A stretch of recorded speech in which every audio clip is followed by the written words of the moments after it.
ZombieTech. Welcome to ZombieTech, a forum for engineers, scientists, and inventors to ponder on the technologies needed to survive the inevitable zombie apocalypse. She's Addie. He's Whisker. And who do we have this week? This week we have Rick Osgood, and I am just messing my words up completely today. Evidently. Yeah, this is the second take. Rick Osgood from, actually of various notorieties. I've heard of a few of them. Yes, he was one of the co-founders of Heatsink Hackerspace, of which we actually have quite a few Yeah, we know a fans. few people that go there. Mm-hmm. Yep, fans, attendees, members. And now the Eugene Hackerspace in Oregon. So welcome, Rick. Hello, thanks for having me on. Yeah, so I figure since you were one of the co-folks of Heatsink, if we could get the story behind that, that'd be awesome. With a slight spin as to how like lowly folks like us can also start a hackerspace. Sure. I'm a lowly folk myself, so if I could do it, then anyone else I think could do it. But I think it started, it was 2009. I graduated from college in Arizona in 2008. Oh, you're younger than me then. Oh, I don't know. Weird. Maybe 24. So. Oh man, you're younger than me and you've started a hackerspace. Oh. Two actually. Two. Oh. I feel you could better get busy, Addie. I feel not accomplished. All right, go ahead, okay. youngin. So, when we were in school, some friends and I thought that it would be cool to get a place. This is before either of us had heard the term hackerspace, but we thought it would be fun to get a place, like rent one out, bring our tools there, and just have a place to like hack on computers and hardware and learn whatever we wanted to learn. But at the time, we were in college and broke, and it's kind of just like a dream, right? And we never really thought it would be anything we could do, but it was kind of in the back of our heads. And then I think it was 2009. This was about a year after I graduated. I saw an article online. It might have been like Wired or something like that. That was talking about NoiseBridge, which is one of the first hacker spaces here in the U.S. At least one of the first big ones, and I believe they're the first one to get 501c3 tax exempt status. Mm-hmm. And I saw pictures of the place and read the article, and I thought that it was amazing. And it was basically what we talked about doing a couple years before. But now we were all graduated and had full-time jobs and could actually afford to do something like that. And that was actually maybe just right before Maker Faire that year. And I had never gone to Maker Faire, but I'd been planning on going. And NoiseBridge was right in that area. So me and two of my friends, we drove over the however many hours, 16-hour drive or whatever to Maker Faire. Wow. And at night, one of those nights, we went and checked out NoiseBridge, which is actually where they're in a new location now. It was their old one, which was smaller, but we thought it was amazing. They just had all these tools and all the space to work, and there were all these people in there hanging out and just working on stuff together and learning, and they were super friendly. We met a couple other people there who were also from out of town, just there for Maker Faire and wanted to check it out. So, once we saw it, we were just like, we have to do this. I mean, can't be that hard. Sure. And so the whole drive back to Arizona, which was a long drive, we were just kind of excited about it, thinking about it, talking about how we're going to do it. And so it was me, Jeremy Leung, who is still with Heatsink Labs. I believe he's still there, the champion on the board there. Okay. Another friend of mine, Sean Hillmeyer, and he's not with Heatsink anymore. But we were the three that went on that trip and kind of seeded that idea. And then when we got back to Arizona, we were meeting like weekly or something. We would just go back to the school that we all graduated from, and we would just grab a room, on like the weekend or something at night, and we'd sit there for an hour or two and just try to figure out what we had to do. We found there's this PDF that circled around. Actually, I think I found it from hackerspaces.org, which is a really great resource if Yep. if you're trying to find a space or you want to start one. There's a lot of stuff on. There's a lot more now even than there was just a couple years ago. So that's a really great resource. That's where we started. Mm-hmm. And there's this PDF that was created by some people. I want to say it was like some people from Germany or something, because I think there were a lot of hacker spaces that started out there before the U.S. And it was kind of like some guidelines on what you should do to get started. And we sort of used that as a rough outline. And we decided to try to take care of a lot of the paperwork stuff before really inviting other people. And what kind of paperwork is that? Well, I guess first you got to decide what you want, what kind of organization you want to be. I mean, you could technically be a hackerspace and just, meet in somebody's garage, or you could just find a few people, rent out a space, and work on stuff together. It doesn't have to be official, but we decided to go the nonprofit route, like Noisebridge did, with the hopes of one day becoming tax exempt. And the reason you'd want that is because you can get donations from either people or corporations, and then they can write it off, and you're much more likely to get donations that way. Right. And you can apply for a lot of grants and things. So we figured that would be the best route. And I mean, we could have went for profit, like something like Tech Shop, but we kind of liked the. Oh, I didn't know Tech Shop was for profit. I believe they are. I guess I shouldn't say that. Well, I mean, I don't know, but I didn't realize there were for-profit hacker spaces. Like, that seems odd to me. Well, Tech Shop. I guess I don't know a whole lot about them. I'm hoping to visit one at this year's Maker Faire. They always have a big booth there. Were some of the Tech Shop guys at the Parallax Expo? Yes, they were. We have one of their. We exchanged cards actually with one of them. I'm sure we'll get them on the show here before too long. I was under the impression they were for profit, but I guess I could be wrong on that. So maybe don't quote me on that. Yeah. Sure. That's fine. The real difference is, from the legal standpoint, is if it's for profit or not profit, it's the day to day is still pretty much the same challenges that you're trying to solve. Yeah, I can understand that.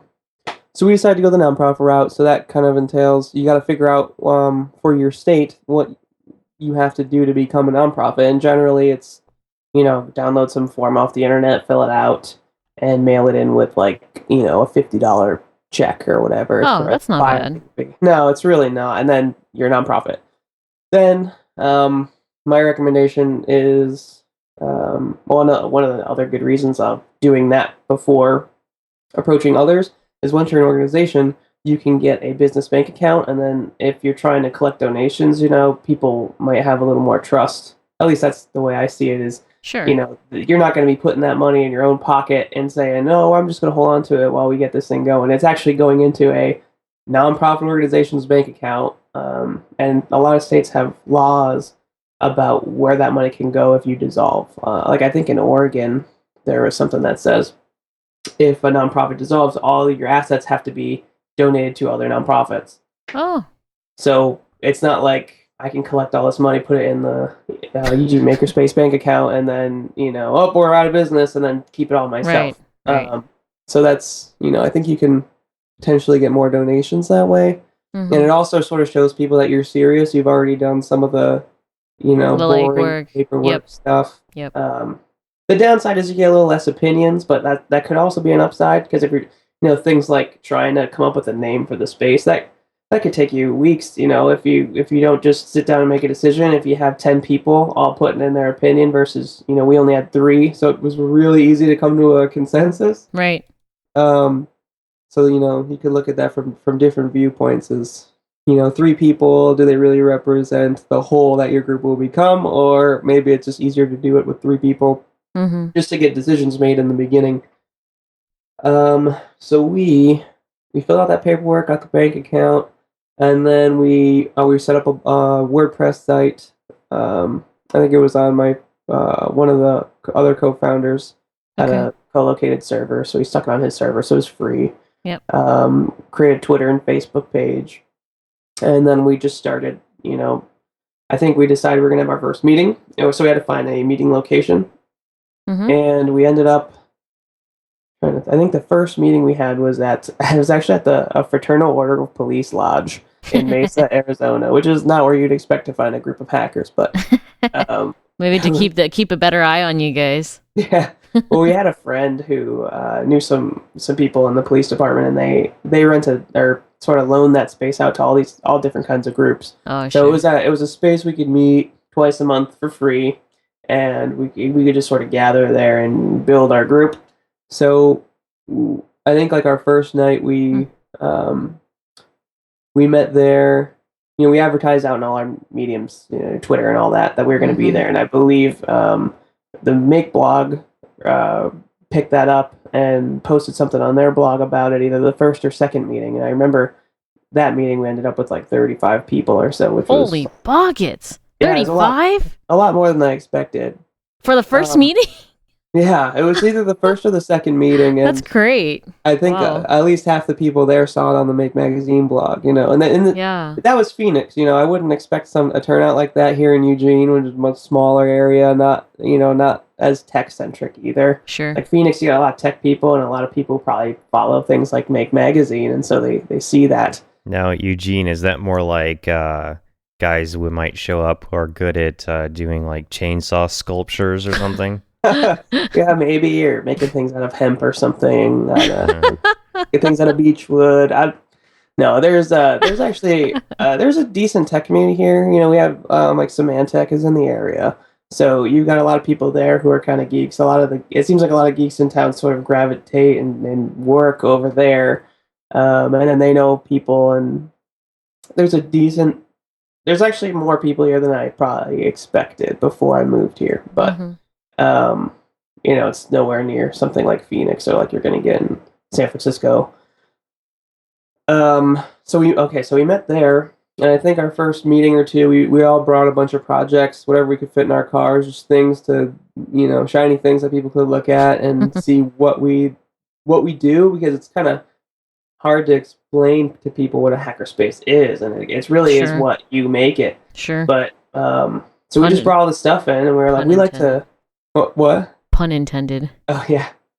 You know, so we just brought in all these things that we made, and we said, look, we like to make things like this, and we're trying to get people together so we can, you know, rent out a space and have a place to make things like this and learn from each other. And a lot of people got interested, and we were meeting at that police lodge twice a month for about 6 months, I think, and that started in like September or August. And that led us through about Christmas time. And around Christmas time, our numbers were slowly dwindling. Like, we were trying to keep people interested, but it was very difficult because we couldn't really leave anything at this place because it wasn't our own. If you wanted to work on anything, you had to bring all your tools and supplies to work on it, and you had to clean up absolutely everything when you were done. You know, I think one of the only group projects we really did was well, I guess we did a bunch. One of the ones that stands out, because I was the one to plan this one, was a potato cannon night. So I posted a thing on our site, and I was like, hey, let's make, you know, potato cannons, because that's fun and why not? Yeah, it's cheap and easy and a fun thing, and kind of everyone knows what they are, and it's like, oh, I've always wanted to build one, so right.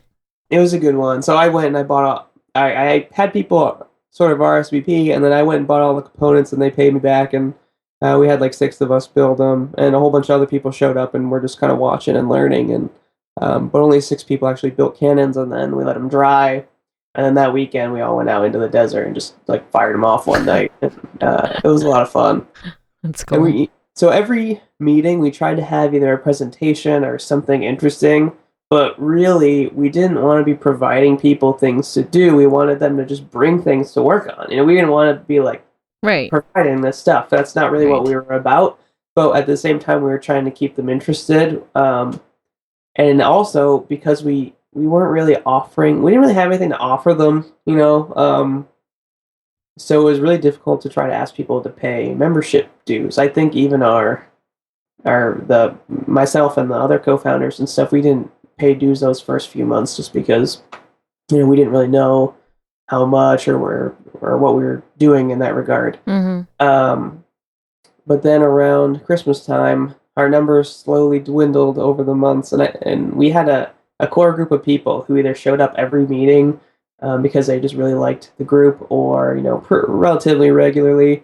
And then there were a few people who would show off and on, and then some people would just come and never come back. And so we went from like 35 people that first meeting, and then after a few months, our regular meetings were maybe like 8 or 10 people per meeting. And we kind of realized we need to get out of there, but with only 8 or 10 people, not really a lot of money there to rent space. So we heard, I don't remember where we heard it from. It may have been one of the guys who's still there. I believe he was working at a place called Gangplank, which is it's a co-working space basically. So like a hackerspace for software geeks in a way. Gangplank was or is they're a nonprofit, and it was it's basically a building with like 3 or 4 different software companies, small software companies that do like web design and stuff like that, and they all rented this building together, and that's where they work. And they had a few offices and then a big common area, and they were open basically Monday through Friday, 9 to 5ish, and they had like an open door policy where if you were a software guy and you like freelance or whatever, working from home, and you wanted a sort of office environment or a place to meet people and not just sit in your home office all day, you could come in and use their Wi-Fi, bring your laptop. And that's a cool idea. Yeah, and there's a lot of those co-working spaces now too. But we heard about this and we were like, well, that's basically what we want to do, but we want to do all this hardware stuff for the most part, and they're doing all the software stuff. So we went and talked to them, and they were like, they really liked our idea, and they also consider themselves an incubator. So they'll often do is, people will meet there, come up with an idea for some business or something, and then they'll rent out an office inside a Gangplank for really cheap, or Gangplank will give them one, and then they'll sort of grow their business there until they're too big, and then they'll move out of Gangplank, and then so they sort of incubated the business. So they really liked our idea and kind of acted as an incubator for us. They started out, they gave us a back corner of their common area to just store things. So now we had a place we could go where we could actually store supplies and tools, all the time. So that helped a lot. And they even went so far as to give all the board members, and there were about 8 of us, I think, at the time, keys and the code to the security system. And they didn't even really know us that well, but they just like let us in with open arms, and that really helped Heatsink Labs get started. Sure. Well, yeah, one of the first things you told them was, we've been meeting where police hang out all the time. They probably figured you would behave yourselves. Yeah. You're already in the habit. So yeah, they gave us that back corner, and we slowly sort of expanded out that corner and filled it, and we would meet there. And it actually worked out really good because we all had day jobs, so we wouldn't meet until 7 at night. And generally, the Gangplank guys would go home at 5 or 6, and if they didn't, they were perfectly happy to be around us because we were all geeks too. Right. So the timing worked out really well. And then I don't remember how long after that, a few months or so, we were there, and this is when we started asking people to pay dues. We couldn't really force them because it's not like we could keep them out of Gangplank. It's not like all our stuff was locked. It was just stored in a corner. So anyone could come in while Gangplank was open and, use our stuff. Yeah, if they wanted to. And we couldn't offer them keys because Gangplank really only wanted our board members to have keys, and that was completely understandable. So, all the board members that January decided, okay, let's start paying $50 a month dues. That's what we can all afford, and we'll just start asking people who come all the time to pay. Like why aren't you paying dues? I mean, you're here all the time. You obviously really like it. Is there a reason you're not paying? Just sort of not confrontational, but just sort of try to push them into push them into submission. I'm just kidding. Another good fundraiser we found was Make Magazine. You can actually resell Make Magazine subscriptions, and when you resell them, it costs exactly the same as buying them from Make, but Heatsink Labs gets to keep half of that money. That's pretty good. I don't know how they managed that, but the subscription was like $30, and then we kept 15, and there was no reason not to buy it from us because it costs the same from us as it did from Make. Right. So, so we all started paying those dues, trying to get people to pay, and then Gangplank had this office that opened up, and they offered us the office as well as the original storage space. So we kind of took over that office and put a soldering station in there. We had we were working on a rep wrap, and so we had the rep wrap set up in there, and then a sort of workbench with tools on the wall, and then our other area was mostly just material storage and things like that. Mm-hmm. And then let's see. For those of you who don't know, a rep wrap is a 3D printer. Yep. Yes, rep wrap. We actually were building the rep wrap Mendel, which is the A-frame. Oh yeah, yep. We've seen a similar one in person. Is that the one that Roya has? Similar, yeah. He has a Oh. Huxley, which is also an A-frame. I see. Is that the smaller one?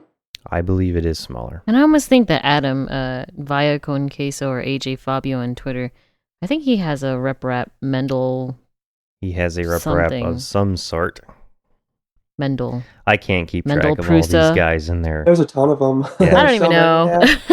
I can't even imagine trying to get into it now. It's like, which one do I build? Yeah. So it sounds like you guys had some pretty fun toys in there at that point. Yeah, we most of our tools were just sort of lent by other members or donated. We kind of tried to keep, I don't know, everyone was just so into helping the group get better, so it wasn't so like, we never really had people, want anything in return, so like if we needed something, generally someone who had money would just go get it and bring it in, and now it belonged to the space, and they were completely happy to do that because they could afford it and they wanted to see the space grow. It wasn't like, well, I'll do it if you'll pay me back. We didn't really have any of that, which was just fantastic, because it just was like. And when really everyone good. is doing that at the same time, it becomes a very worthwhile thing to say, hey, I got $100. I can pick this up. Because 2 weeks ago you needed something and somebody else had dropped $300 on it. So you're like, yeah, of course I got $100. Yeah, exactly. And not everyone's in the same situation, Like some people have a lot of extra money to spend, and some people are barely getting by. And while they love the space, they just can't afford to donate, any more than their dues, or so in some cases even pay dues. So they show up when they can, and that's totally okay. It's good to know that no one really seemed to care about that. They just did whatever they could. What was that? that was my phone droiding out in the corner. It kind of reminds me of, if, like, for instance, there are zombies all over the place and you have a few bullets to spare, kill those zombies for your fellow man. That way they don't get to you after eating him. Teamwork. Yep. Teamwork.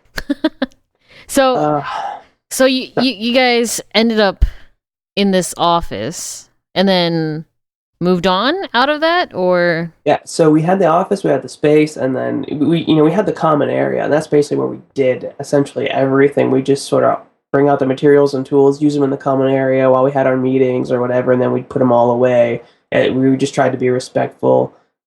During the day, we wouldn't make a lot of noise because it was, Gangplank's territory. And at night when they left, we could make all the noise we wanted. Right. But that's all the space they could really give to us. And then eventually they moved to a new building that they kind of built. The building was there, but they built out the inside. So half of it was a common area and half of it was offices. And they actually designed one of the offices specifically for Eat Sync Labs, which was great. Wow. So we That's moved nice of over them. there, had this office where they were able to put in these huge workbenches and stuff. And we had a lot more space than we did before, and we still had that common area. Mm-hmm. And then that's about the time that I left, was right after we moved there. Okay. And then about that was in like September or so of 2010, I think. And then June 2011, they basically outgrew Gangplank. They had enough members paying money, and they were just like bursting out. They had so much stuff, and so many tools that they had all these carts that they would stick in the office. And whenever they needed to use like the welder or whatever, they'd roll out the welding cart into outside or wherever they could use it, or they'd roll out this cart with a lathe on it, and they so everything was movable so that they could kind of cheat and use space that didn't belong to them, but they didn't have to store it there. They could just wheel it back into their space. Sure. And so they ended up finding a space in Mesa, Arizona, that they were able to call their own, and now they've got something like 2,500 square feet. That's all Heat Sink Labs. That's crazy. And their members can all have keys, and Unfortunately, I wasn't there for that. Oh, now they also have they got the laser cutter up right after I left too, which was, I wanted to cry when I sitting in Eugene trying to start a new You're holding space. him back. Yeah, right. You're starting a new space. The first three members are like, "So, man, I want to build a loom, and can we do glass blowing stuff? For tobacco products. I mean, Yeah. And That would be kind of fun, lasering things and 3D printing things, and so yeah, it must have been a really, really fun experience seeing that take off like that, and really just sort of, be useful to so many people. It is, and now there's so many more people there than when I was even there, and most of those people don't even know I exist or that I ever was a part. And that's totally, that's kind of a cool thing. It's like I was there to help start it, and now it's taken on its own life and sure. They just kind of self-govern. They have like the set of bylaws. It's not.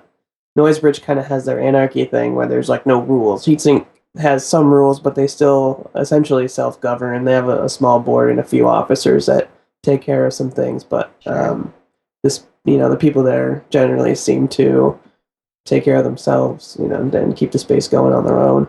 Sure. So if you keep moving around and starting these things, you're gonna get known as Ricky Hackerseed or something. That's awesome. That should be my new Twitter handle. Ricky Hackerseed.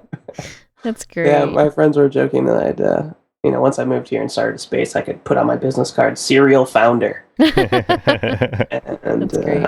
I think I need at least one more before I can consider myself a serial founder.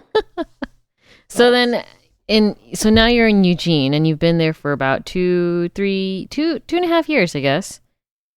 Give or take, maybe. About a year, 1.5 years. 1.5 years, okay. And you've already started. It takes me like a year, 2 years to get used to a place. Not even thinking about a hackerspace, but you've already started a hackerspace with some other folks. Yeah. From what I understand. So, is it pretty much the same process that you guys went through, or? It was similar in some ways, but we didn't have that whole gangplank thing to seat us, so it was it was a little more difficult in that way. It took us longer to really get moving. What was funny is I actually got an email from someone, or maybe it was a Twitter message or something, before I even moved, because Heatsink put a blog post saying I was leaving and I was going to move to Eugene and try to start one there. And this guy somehow found that post and was like, "I live in Eugene. I want to start a hackerspace. Let's get together." And so before I even moved here, I had someone who wanted to do this with me. So that was great. That's cool. And then a month or two later, someone else in Eugene was emailing all these mailing lists saying, "Hey, I want to start a hackerspace." So the three of us ended up getting together, doing the same thing, trying to get all the paperwork done, all that stuff. And then it was about 6 months after we started. I got a few guys from my work in on it. And so there were about 5 or 6 of us total. And we started looking for spaces that were within the price range of ourselves. It's really hard to get people excited when you don't have anything for them. It's like, "We want to do this." And they're like, "That sounds great." And you're like, "We need your money." And they're like, "We have ambition. We have motivation." Yeah, exactly. Yeah. We have zombies. When they see a workshop, then they're like, "Here's my money." And when you're like, "We want to build a workshop with your money," they're like, "Come back to me when you have it, and I'll give it to you." Sure. At least that's the way I sort of think a lot of people probably are. Sure. And up there's completely different economy right now, because most of their economic base is gone over the last 20 years. So it's a very economically depressed region in general.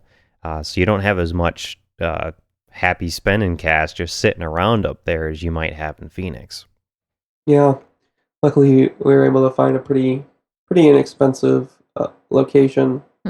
So what we decided to do was, we had 5 people, and we said, "How much can we all afford to spend for a 6-month lease? Comfortably. We'll all pay whatever we have to, and as we get more members, we'll just our amount of rent will slowly go down over time until we're just paying dues, and we're basically just going to seed this thing ourselves and not really expect to be repaid ever. Maybe we could someday, but we're not really going to ever expect that." So we figured we could all spend about $100 a month, so that gave us about $500 a month rent that we can afford for 6 months. And we found about 1,000 square foot warehouse space. It has like a big Nice. 10-foot roll-up door and a small office attached. That roll-up door is important, especially if it's set up for loading and unloading trucks. Makes everything so much easier. Yeah, the roll-up door is great. We actually have a lot. It's actually level with the ground. It's just not up on a big loading dock, but it's great because we have a few guys who like to work on cars. You either work on the engine or they'll install, stereo stuff, and so they drive right in. And Eugene, it rains a lot here. So you can't really do that stuff outside, and a lot of people don't have room in their garage or they don't have the tools in their garage, so they can now drive right into the shop as long as no one else is occupying that space at the time and work on their car inside. So that actually has come in handy a lot, and it's great for on a nice sunny day. You roll up the door and you have a lot of natural light come in, which is really nice. Yeah, very. So cool. we got that space, and I met one guy at B-Sides in Portland. I met him. I told him that we just got the space. Like, it was literally like a week before I met him. And he was like, wow, me and my friend were talking about doing something just, it's this workshop kind of thing, just like this. He's like, I'll have to come down and check it out.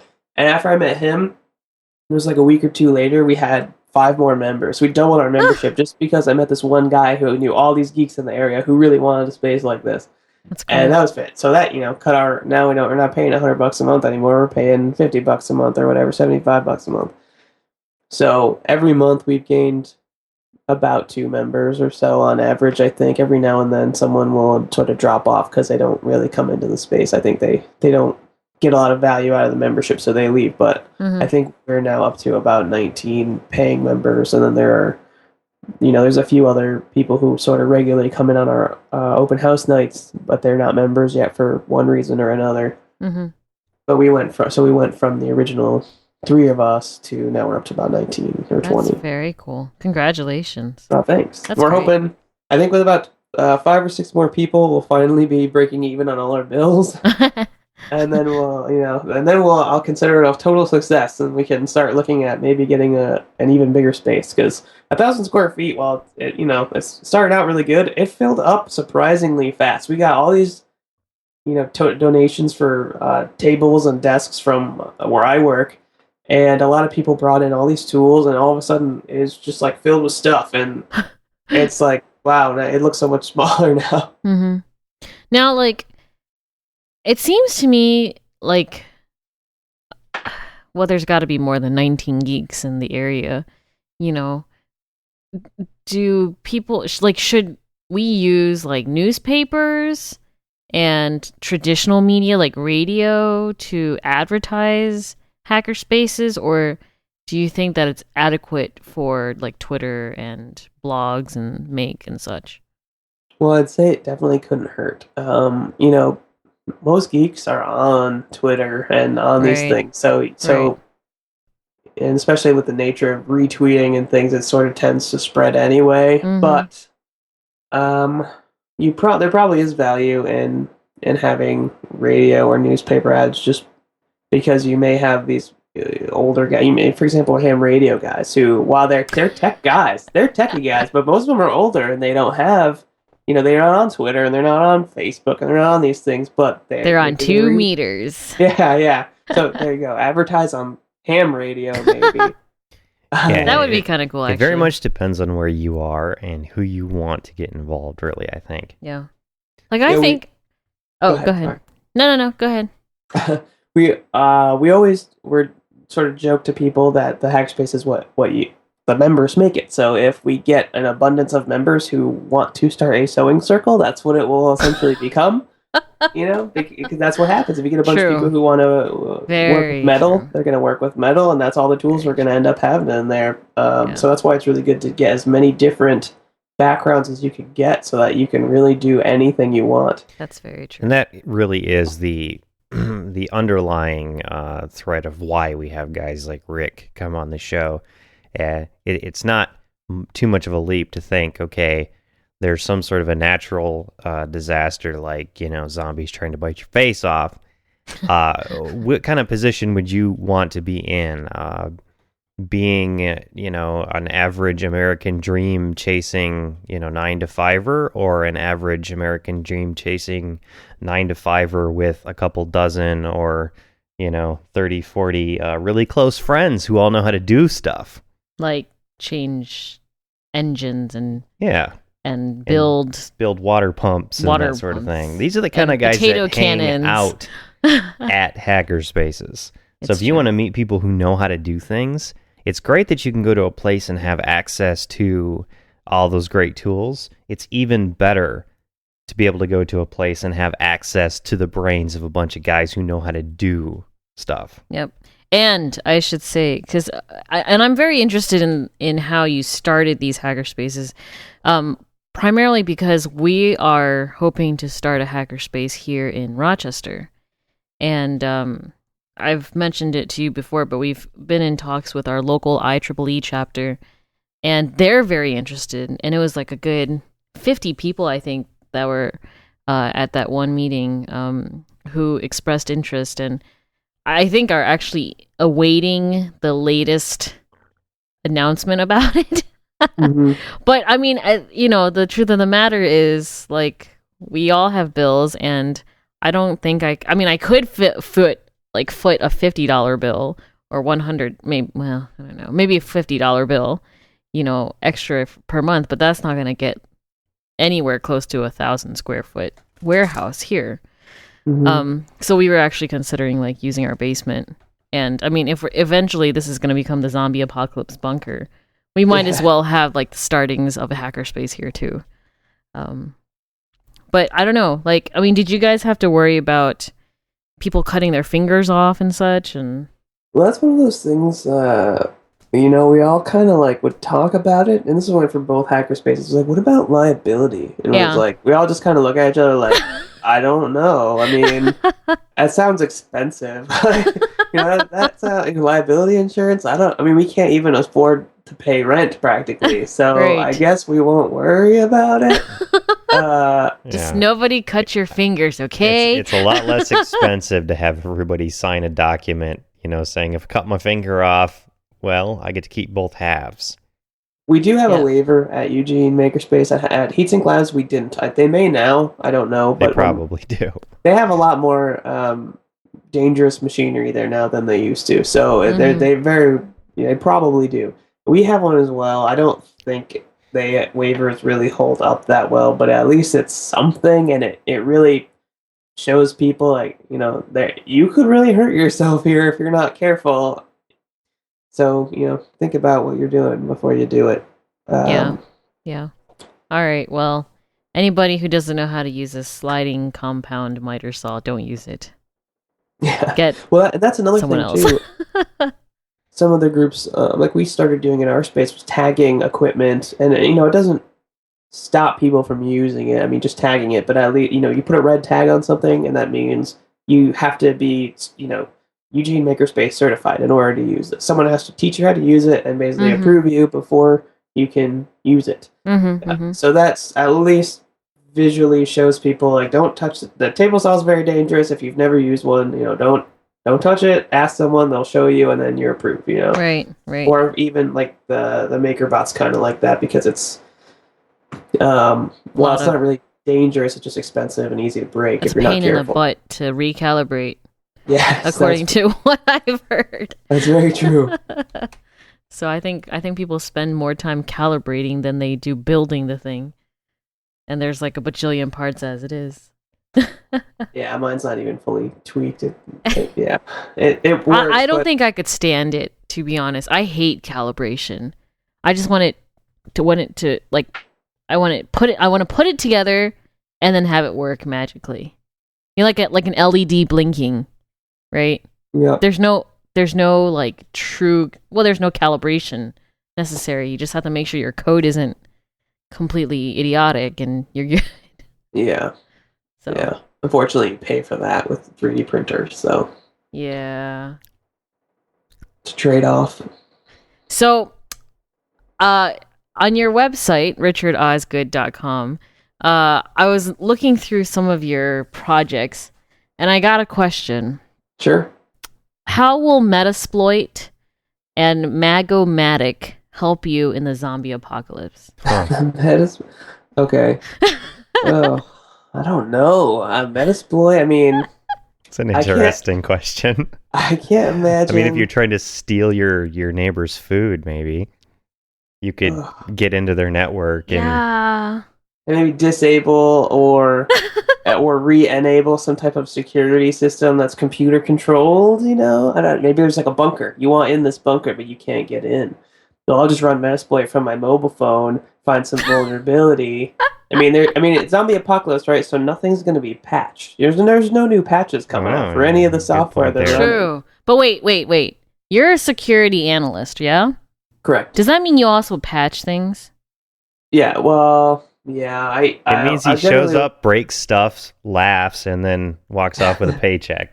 I'll generally try to find things that are not being patched and then make sure everyone else patches them. I see. Okay, so other people patch them.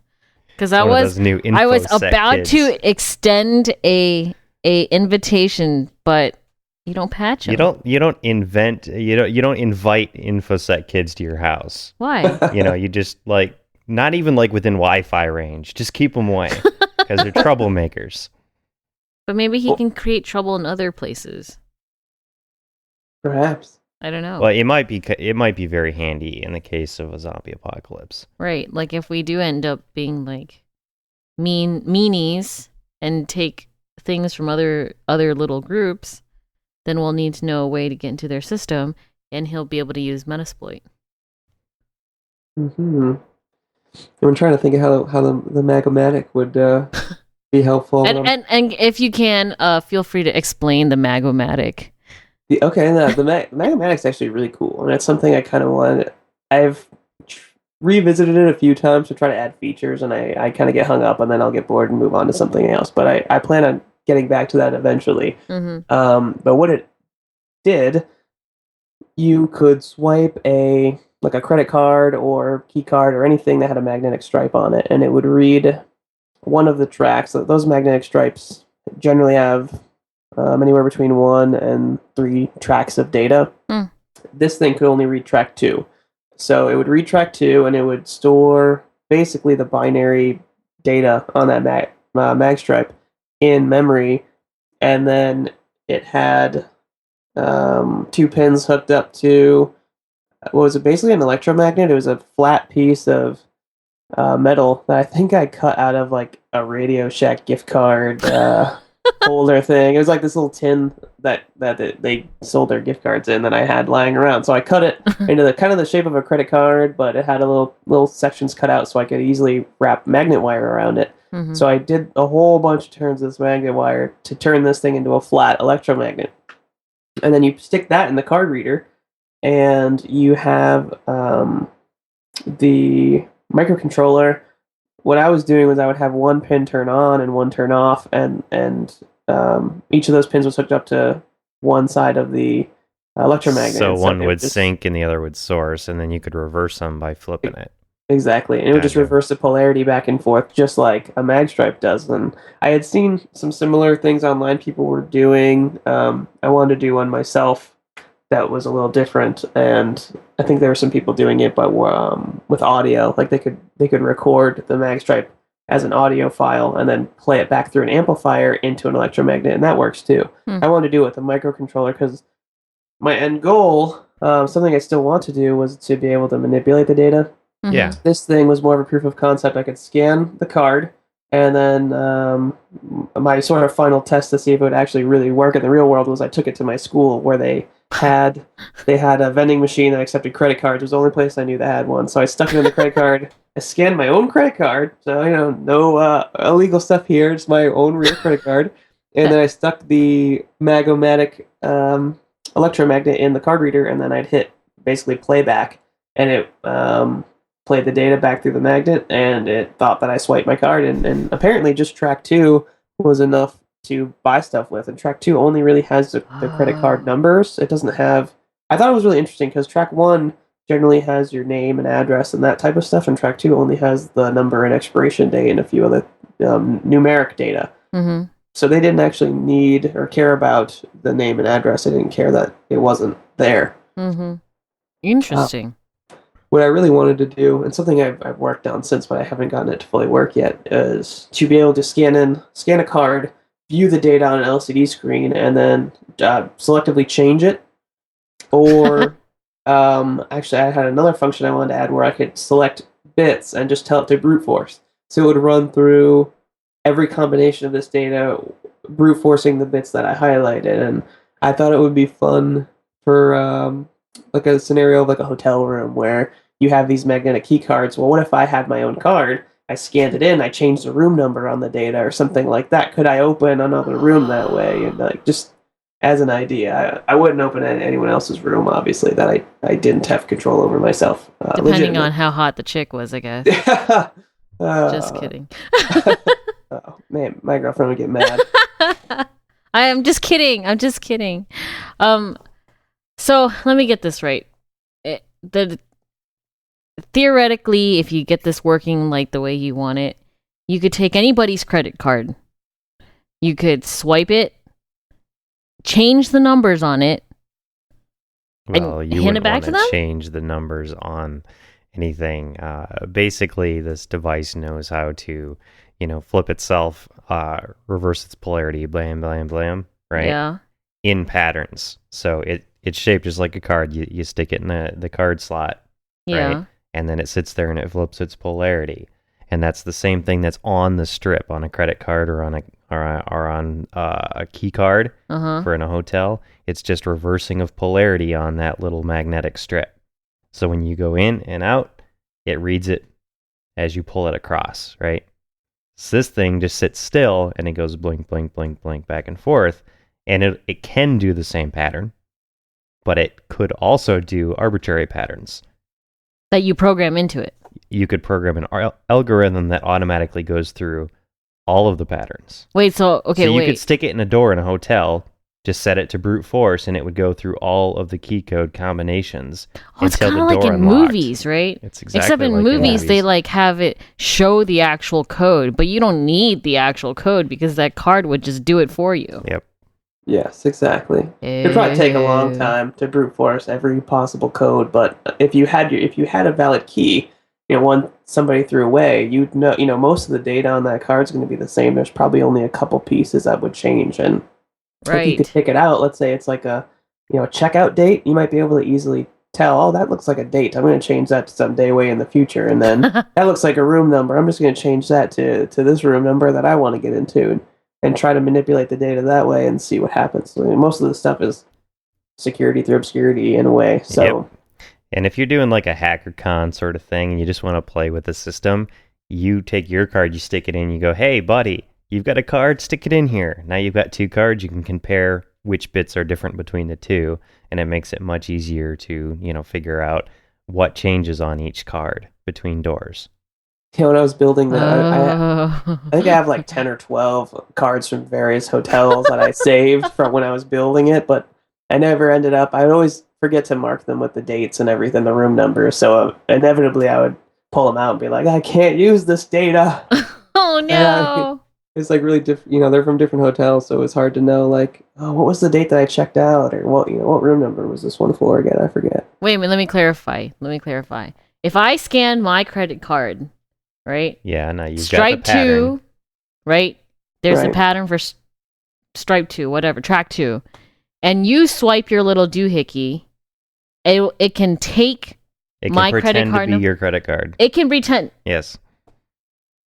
Yeah, it's basically like a copy, but it's not in card form. It reads the data and then it emulates a credit card by just changing a magnetic field on its own, rather than having the strip of little bits of varying magnetic material. It's just one magnet that flips polarity back and forth that emulates a card swipe. Dude, that's freaking dangerous, man.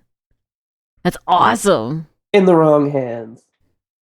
But there's plenty of easier way. Like if someone wanted to, go card skimming or something, you can buy a skimmer and just start copying cards way easier than you could do, use some crazy device like this. Like you couldn't really go to a checkout counter and plug this thing in, and they're going to look at you like, what are you doing? I'm running diagnostics. Don't mind me. I'll take these chips. Thanks. I have a clipboard and a hard hat, lady. Don't ask so many Don't ask questions. questions. Yeah. That could work. or business suit or something. Oh dear, we're all giving away what we do when we're not doing zombies. That's super cool, and that's completely DIY from scratch. That was I actually used a Parallax SX chip for the Huzzah! Parallax. I actually started with my electronics stuff was all Parallax. I had a professor in college who got me into the BS2 basic stamp was the first thing I used, and then I wanted to get a little more serious, so I started using SX, and a couple months after I started using it, they declared end of life on SX chips, and I was like, Yeah. So I stockpiled like 10 of them at the time when I was learning, and but it's a good thing because they replaced it with an excellent chip. I haven't used the propeller yet, but I'm sure that I will when I have the need for that type of power. Right now, I've been getting by with my Arduino stuff, no problem. But every now and then you run into where you start hitting limitations, and sure. I just have to bite the bullet and buy the hardware. Well, now you're just that much cooler because you use Parallax products. Rock on, dude. Now you're one of the cool kids in Addie's book. All right, and then I know usually at this time in the interview we ask like our typical ZombieTech questions, but I do have one more question. Sure. So your color sensor, I thought it was super cool.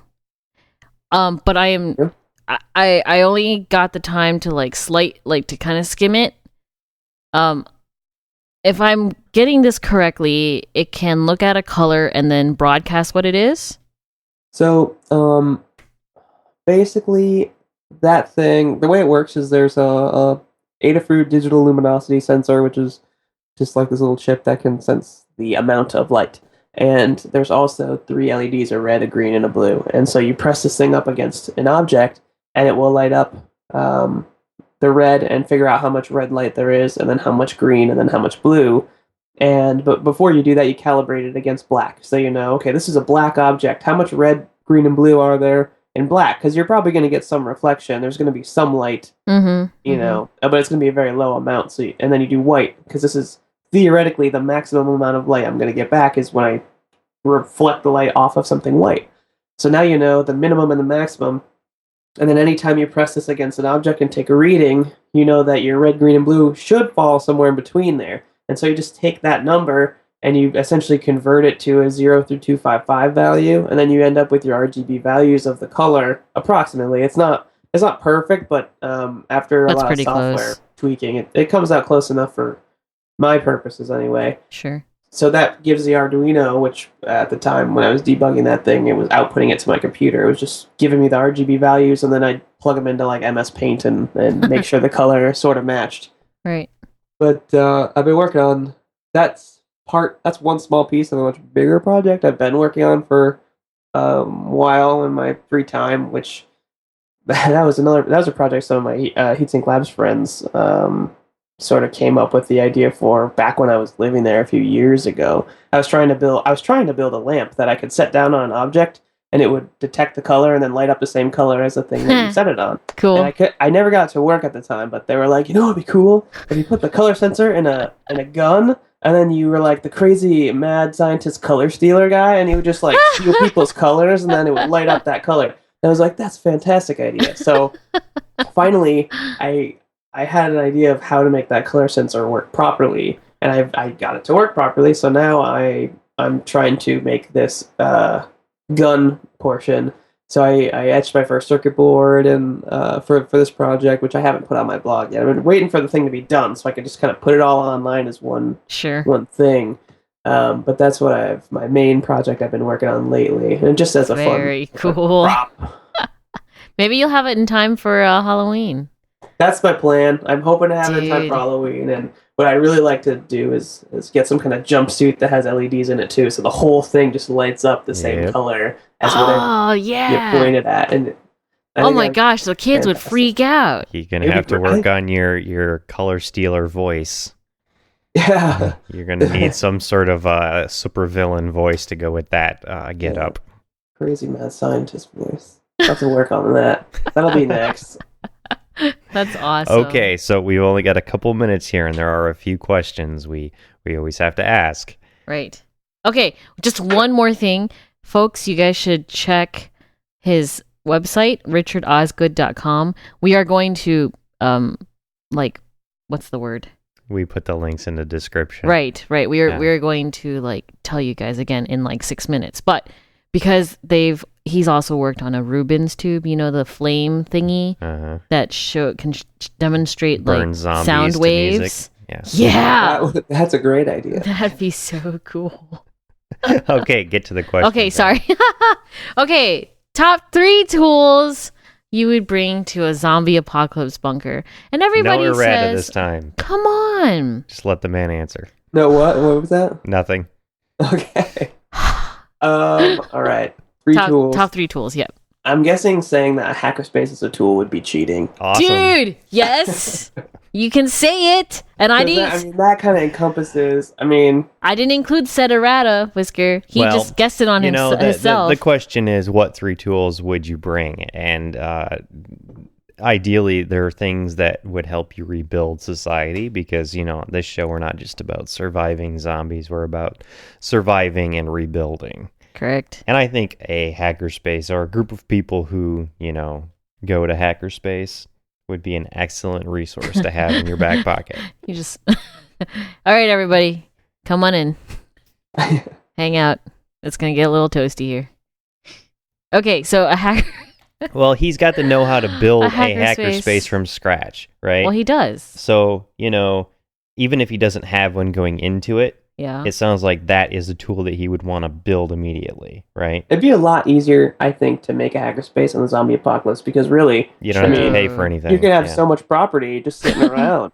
And all True. these tools, just run to the store, grab a tool. Just set up your hackerspace inside a hardware store. Yes. Yes, and we have had talked many about that, discussions about looting big box stores. Yes. Yep. We've actually written a song about it. We have. Okay, so your first tool that you'd want to bring online Is a there hackerspace. hackerspace. Hackerspace. Beautiful. Actual tools, I'm thinking more, probably well, it's really hard now because I feel like all these things I would say would probably be in the hackerspace, but things that would actually, sort of tangible tools. I feel like a power drill is something really important because it just seems to be something that I use. One of the tools I use more often than anything else, really, and you can kind of do a lot with it. Sure. Either power drill or a Dremel, one of those two. Probably. We have a Dremel, so you can bring the power drill. Okay, power drill's good. We have one of those too, but you can never have enough. I don't like battery-powered power tools very much because I have an outlet, and outlet-based ones work a lot better. But in the zombie apocalypse, having that many 12-volt batteries laying around seems like a really, really good idea. And you never know with your power your- situation. True. Because you can charge that stuff really easily with easy-to-find solar panels. Wait, you can recharge them? Yeah, the charged, the Oh, battery-based ones. Oh, I didn't know that. And they're just 12 volts. You So just learn something new every day. Cool. All right, we'll take it. Okay, so a hackerspace number 1, number 2, a power drill. The last thing, person that comes to mind would probably be like my Leatherman because I just use it for so many things. Sure. It's got It's been a several while. tools built in. Yep. Like it's so useful for just various small things that come up that you don't think of. So Filing your nails. yeah, Nobody wants grody nails during the zombie apocalypse. No, you definitely don't. You don't want any of your. You don't want any open wounds on yourself when the zombies are around. So That's very true. keep the nails short. That's very true. That's a good point. I find that when we're doing stuff around here, it usually ends up Addie and I both have Leathermans in our pockets and walkie-talkies so that we can chit-chat back and forth as we're doing things. No, walkie-talkie. I don't know if that counts as a tool. That's a great idea to have, though. If it does. And they're pink, which is the best. Yeah. Joe Grand sold us radios so we could use them to drive home from our road trip on. Yeah. Nice. And he got them for hacking or for his kids to use. And this pair that he decided to sell us was bright pink. Thanks, Joe. Thanks, Joe. Well, at least you won't, it's harder to lose them that way. It's true. They are pretty easily recognizable amongst all the grays and the tans. So All right, Rick. Wait. I still have. What? Wait, I still have one question. One question? Yes. Well, you better be quick about it. Okay, book that you would bring to the zombie apocalypse. Oh man. Oh yeah. Okay, bring. It can be any book. I mean, it doesn't have to be like philosophically whatever. It could be like. I think it says a lot about a man what book he chooses. No pressure, stop. though. Breaking up. Let's see. I don't. Most of my reading is done online. I don't read a ton of books lately, but I've always wanted to read Zombie Survival Guide, and I haven't. And that just seems like the absolute. I mean, why wouldn't you want that during the zombie apocalypse? Very true. Zombie Survival Guide. I approve. Excellent. All right. I'm so good with my questions. Can I do my thing now? Yes, you can do your thing. Excellent. So, Rick, is there anything that you would like the listeners to be aware of? Websites, Twitter, etc. I am on Twitter at Rick O with 6 O's. Yeah, we'll put a link to that then. All right. You already mentioned my website. There's Heatsink Labs if you're in that area or you ever want to check them out. HeatSinkLabs.org. Eugene Makerspace, EugeneMakerspace.com. If you want to check us out. Yeah, and if anyone's in the Eugene area and this sort of shenanigans sounds like fun, make sure you check out the website and contact the right people so you can get over there and get involved. Yeah, we have open house nights every Friday night, 6 to 8. Cool. Just so people can come in who aren't members and come check us out and see what we're about. So. And they don't actually have a hemp loom, so if that's what you're looking for, you might be a little disappointed. Yeah, not yet. I mean, no one's built one yet, so not yet. Can't stop them. True. Not yet. All maybe right, one Rick. day. Thank you very much for joining us this week. It was fun. Yes. And we put this show up every Thursday at ZombieTech.tv. And until next week, bye. Ciao. See ya.